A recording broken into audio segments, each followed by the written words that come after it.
तुम फोन क्यों काट रही हो? आखिर बात क्या है? जो कहना है वो जल्दी कहो, मेरे पास बेकार की बातें सुनने का टाइम नहीं। तुम इस तरह बात क्यों कर रही हो? अरे छोटी छोटी बातों को अपने दिल से लगा के क्यों बैठ जाती हो? रवि, ये तुम्हारे लिए जरा सी बात होगी, मेरे लिए नहीं। देवयानी, मुझे भी इस बात की सीरियसनेस का अंदाजा है। अरे एक बार, सिर्फ एक बार अजय की एंगेजमेंट हो जाने दो, उसके बाद मैं खुद तुम्हें माँ पापा के पास लेकर जाऊंगा। राधा, तुम्हारे साथ जो भी हुआ उसे भूल जाओ। क्या पहला प्यार भुलाया जा सकता है? जो पल सांसों में बसे हैं, क्या उन्हें मिटाया जा सकता है? तो फिर मैं करण को कैसे भूल जाऊं? करण के अलावा मैं किसी और के बारे में कैसे सोच सकती हूँ? देख बेटा, राधा एक बहुत ही अच्छी लड़की है, उसकी जिंदगी में कोई और है।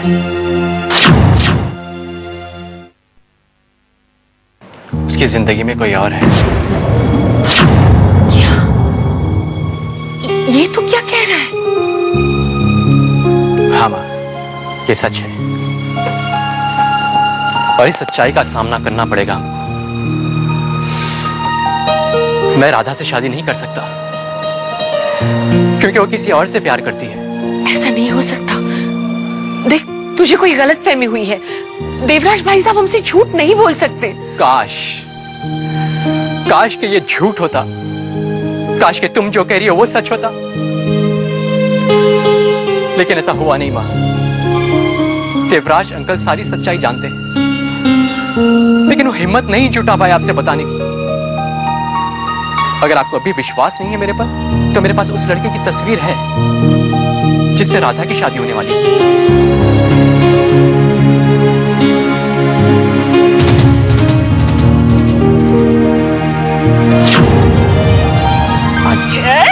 ये तो तेरी फोटो है। हे भगवान, तूने तो मेरी जान ही निकाल दी थी। बदमाश कहीं का, जा, मैं तुझसे बात नहीं करती।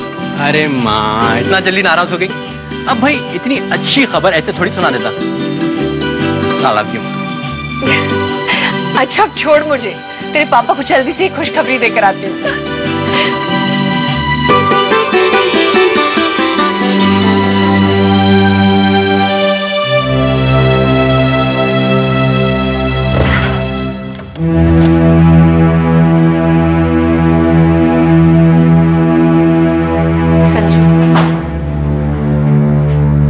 राधा को तो ये समझा रहे थे कि वो करण को भूलकर अजय को अपना ले, अपने अतीत को भूलकर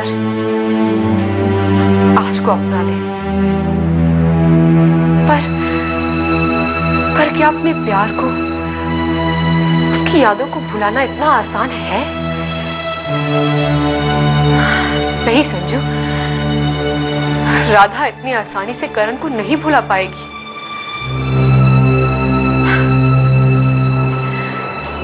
कितनी अजीब बात है कि जिंदगी के हर मोड़ पर सिर्फ औरत को सब हालातों के साथ समझौता करना पड़ता है और उसके अलावा उसके पास कोई रास्ता नहीं होता। यहाँ तक कि उसकी प्यार की यादें भी उससे छीन ली जाती है। प्यार, किसी भी औरत को प्यार करना ही नहीं चाहिए। अपनी मर्जी से जीने का हक कब मिला है एक औरत को? ये प्यार ही उसकी जिंदगी का सबसे बड़ा दुख बनकर रह जाता है। आज करण और राधा के प्यार का अंजाम हमारे सामने है। समझ में नहीं आता राधा दोबारा प्यार कर भी पाएगी या नहीं। अजय को राधा का प्यार मिलेगा या नहीं? सच्चा प्यार मिलना बहुत मुश्किल है और जिन खुशनसीबों को सच्चा प्यार मिलता है, भगवान उनकी जिंदगी में फूलों के साथ साथ कांटे भर देता है। राधा को सच्चा प्यार मिला, पर उसके लिए उसे लड़ना पड़ा। और उसका अंत क्या हुआ संजू? भगवान ने उसके प्यार को उससे हमेशा हमेशा के लिए छीन लिया।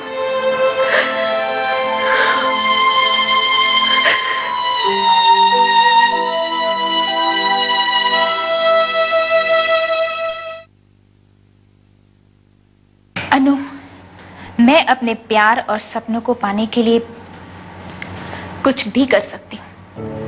मैं जानती हूँ देवयानी, आखिर दोस्त हो तेरी। मैं जानती हूँ कि तू क्या कर सकती है और क्या कर चुकी है। नहीं जानती हूँ तो ये कि तेरा अगला कदम क्या होगा। अब तो इस खेल में बहुत मजा आएगा। बस अनु, तू देखती जा। तू कहना क्या चाहती है? साफ साफ बता।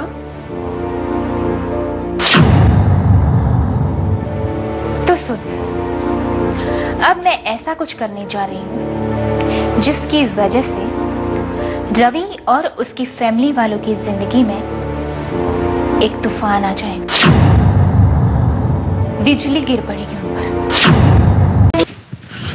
आज भी मीटिंग के लिए देर हो गई।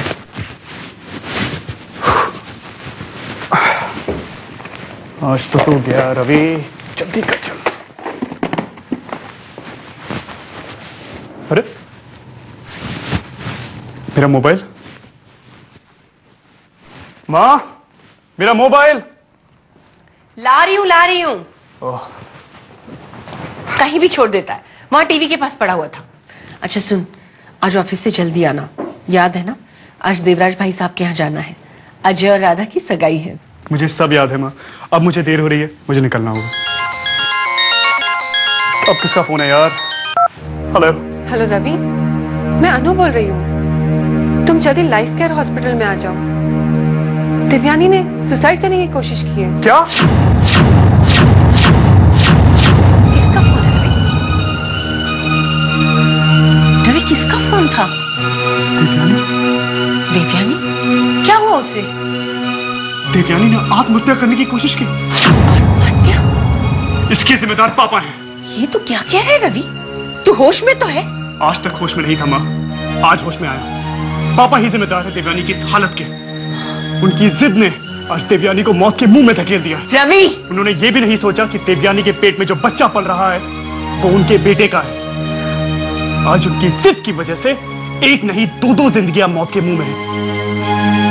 माँ, अगर देवयानी को कुछ भी हो गया, कुछ भी, मैं पापा को कभी माफ नहीं करूंगा।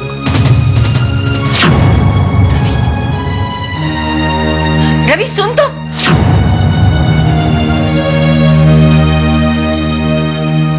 देवयानी, मैंने रवि तक तो ये खबर पहुंचा दी है कि तुमने आत्महत्या करने की कोशिश की है, लेकिन तुम उसे कैसे बताओगी कि तुमने कोशिश कैसे की है? नब्ज काट के या जहर पीकर? क्या? कुछ भी बता दूंगी यार, सिर्फ एक्टिंग ही तो करनी है। और वैसे भी तुम जानती हो कि मैं कितनी अच्छी एक्ट्रेस हूँ। बेचारा रवि, जब उसे तेरी आत्महत्या के बारे में पता चला होगा तो उसके तो होश ही उड़ गए होंगे। क्या हालत हुई होगी उसकी? होश तो उसके उड़ ही गए होंगे, क्योंकि मैं ना सिर्फ उसकी प्रेमिका हूँ, उसकी नजर में तो उसके होने वाले बच्चे की माँ भी हूँ। लेकिन मेरी चिंता रवि को लेकर नहीं है, बल्कि उसके फैमिली वालों को लेकर है। उनके क्या रिएक्शंस होंगे? I am just dying to know that.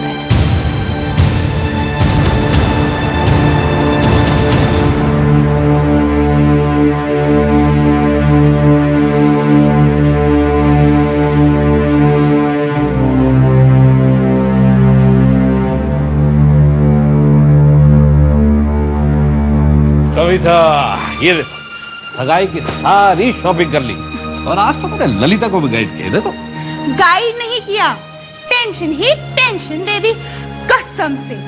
वैसे मेरे और भाई साहब के पसंद में तो जमीन और आसमान का फर्क है। ये देखिए भाभी, होने वाली सासू माँ के लिए साड़ी कैसी है? अच्छी। वैसे ये मेरी पसंद की नहीं, भाई साहब की पसंद की है। अगर मेरी पसंद की साड़ी लेने दी होती तो इतना कोल्ड रिएक्शन नहीं होता आपका। अच्छा मैं चलती। क्या बात है कविता, तुम कुछ परेशान लग रही हो? सब ठीक है ना? हाँ सब ठीक तो है, पर क्या हुआ? वो दरअसल क्या? बात परेशानी वाली है। बताओ भी। देवयानी ने सुसाइड कमिट करने की कोशिश की। मैं जानता था ये लड़की इसी तरह की कोई हरकत करेगी। ये गरीब घरों की लड़कियां चालाक और चालबाज होती है। पहले अमीरजादों को फंसाती है, उसके बाद ऐसी लड़कियों का यही हश्र होता है, शादी से पहले ऐसी शर्मनाक हरकतें करती है और अमीर घरों में घुसने के हथकंडे अपनाती है। रवि का वो देवयानी से मिलने गया है। अब थर पड़ गया उसकी अकल। क्या जरूरत है वहां जाने की? अरे अजय की सगाई उसे मालूम नहीं है क्या? वो समय पर नहीं आएगा कल, देख ले। मेरी जिंदगी का सबसे मनहूस दिन वो होगा जब देवयानी मेरे घर में बहू बनकर आ जाएगी।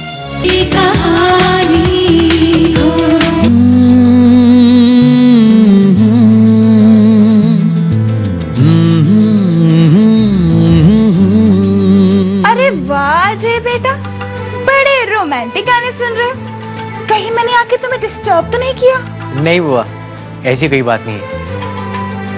दरअसल मैं वो। अरे कोई बात नहीं है बेटा, अगर तुम अब ऐसे गाना नहीं सुनोगे तो कब सुनोगे? और वैसे भी हम सब सुबह से तुम्हारी सगाई की तैयारी में लगे हुए हैं बस। अच्छा ये देखो, ये साड़ी तुम्हें कैसी लगी? मैंने राधा के लिए पसंद की है खास। और ये नेकलेस, ये भी राधा के लिए, देखो। अब बुआ आपने पसंद किया है तो बुरा तो हो ही नहीं सकता। वैसे राधा पर हर चीज सुंदर लगती है। इसका मतलब राधा शादी के लिए तैयार है, यानी कोई गड़बड़ नहीं। पर ऐसे कैसे हो सकता? कसम से बड़ी टेंशन हो रही है। क्या बात है बुआ, मैंने कुछ गलत तो नहीं कह दिया? अरे नहीं नहीं बेटा, मैं तो बस ये सोच रही थी कि राधा की शक्ल इतनी सुंदर है तो उसका मन कितना सुंदर होगा, है ना? वैसे उसकी मन की बात मैं कैसे जान सकती हूँ, वो तो तुम ही बताओगे। वैसे बेटा, राधा ने अपनी मन की बात तुमसे कही तो होगी। वो ये शादी किसी टेंशन में तो नहीं कर रही ना? मैं तो बेटा बस इसलिए पूछ रही थी क्योंकि कई बार जो दिखता है वो होता नहीं और जो होता है वो दिखता नहीं, कसम से। बाकी बेटा तुम खुद समझदार हो। अच्छा मैं चलती हूँ, सगाई की तो बहुत टेंशन है। मैं ये शादी अपनी मर्जी से कर रही हूँ। मैं भी अपने माता पिता की आज्ञा का मैं ये शादी अपनी मर्जी से कर रही हूँ। मैं भी अपने माता पिता की आज्ञा का मर्जी से कर रही हूँ। अपने माता पिता की आज्ञा, मैं भी अपने माता पिता की आज्ञा का, मैं ये शादी माता पिता की आज्ञा का पालन करूँ।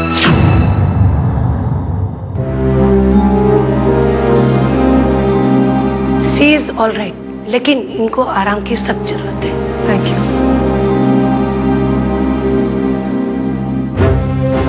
अच्छा और अभी तुम आ गए।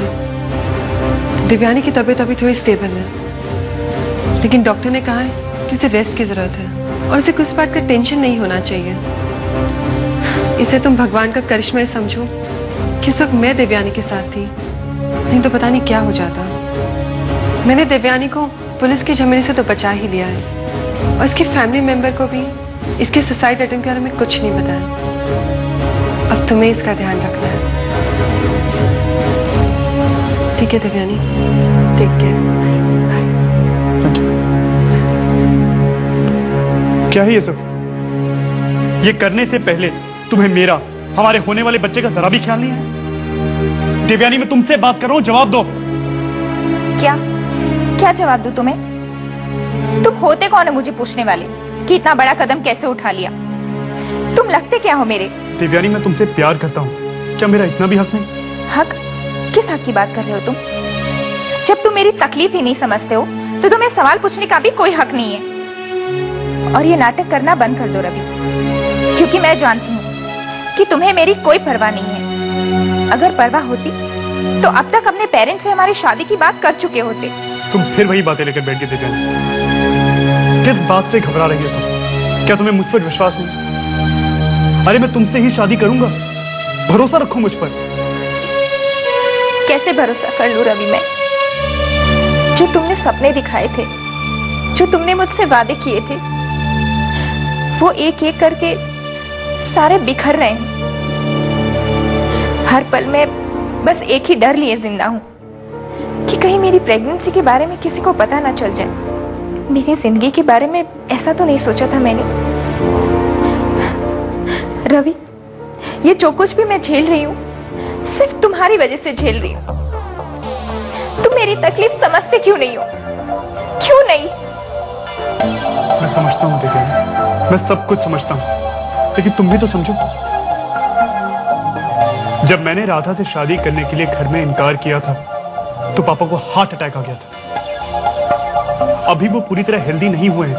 इस हालत में घर में हर इंसान मुझे दोषी की नजर से देख रहा है। इस वक्त अगर मैंने तुम्हारी और मेरी शादी की बात घर में छेड़ी तो घर में जो बचा कुचा विश्वास और प्यार मेरे लिए बाकी है खत्म हो जाए। और तुम देवराज अंकल को नहीं जानते, वो बड़े ही पुराने ख्यालात के आदमी। अगर उन्हें तुम्हारी प्रेगनेंसी के बारे में पता चला तो बहुत बुरा होगा। हो सकता है कि पापा और देवराज अंकल के बीच में दरार पड़ जाए। तो तुम देवराज अंकल को नहीं जानते, वो बड़े पुराने ख्यालात के आदमी हैं। अगर उन्हें तुम्हारी प्रेगनेंसी के बारे में पता चला तो बहुत बुरा होगा, और हो सकता है कि उनके और पापा के बीच में दरार पड़ जाए। और देवयानी, क्या तुम्हें नहीं लगता कि इस समय अजय और राधा के साथ सगाई करने की जिद में हम अपनी शादी में खतरे में डाल रहे हैं? पापा को कोई भरोसा नहीं है। बड़ी मुश्किल से आज वो हमारी शादी के लिए राजी हुए, कल ना भी कर सकते हैं। ये समय नहीं है देवयानी कि हम शर्तें उनके सामने रखें। ठीक है रवि, मैं समझती हूँ। अगर हमारी सगाई अजय और राधा के साथ नहीं हो सकती तो कोई बात नहीं, लेकिन तुम इतना तो कर सकते हो ना कि जिस दिन अजय और राधा की शादी हो रही है उस दिन हमारी भी शादी हो जाए। बोलो रवि।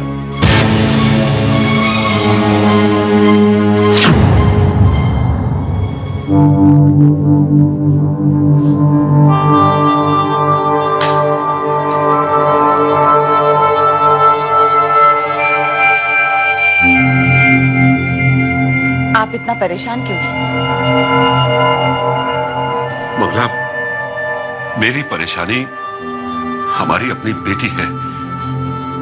मैंने कभी सपने में भी नहीं सोचा था कि यह दिन देखना पड़ेगा, वो भी अपनी औलाद की वजह से। मेरा सुख चैन सब छिन गया। मंगला, ये समाज में क्या होता जा रहा है? बच्चे ये क्यों नहीं समझ पाते कि माँ बाप उनकी भलाई चाहते हैं? वो क्यों माँ बाप को अपना दुश्मन समझ बैठते हैं? और ये परेशानी सिर्फ हमारी नहीं, ये परेशानी यशपाल के घर में भी है। वो अपने मुंह से तो कुछ नहीं बोलता, लेकिन उससे बात करके मुझे यह अंदाजा लग गया कि उसके घर में भी कोई ना कोई परेशानी जरूर है। मंगला, हमारे घर में इतना बड़ा फंक्शन होने जा रहा है, मुझे तो ये सोच के डर लग रहा है कि उस दिन ये फंक्शन हो भी पाएगा या नहीं। हो सकता है हमारे सोचने का ढंग ही गलत हो। हमारे बच्चे गलत हैं ये जरूरी तो नहीं है, शायद हमारी सोच ही गलत है।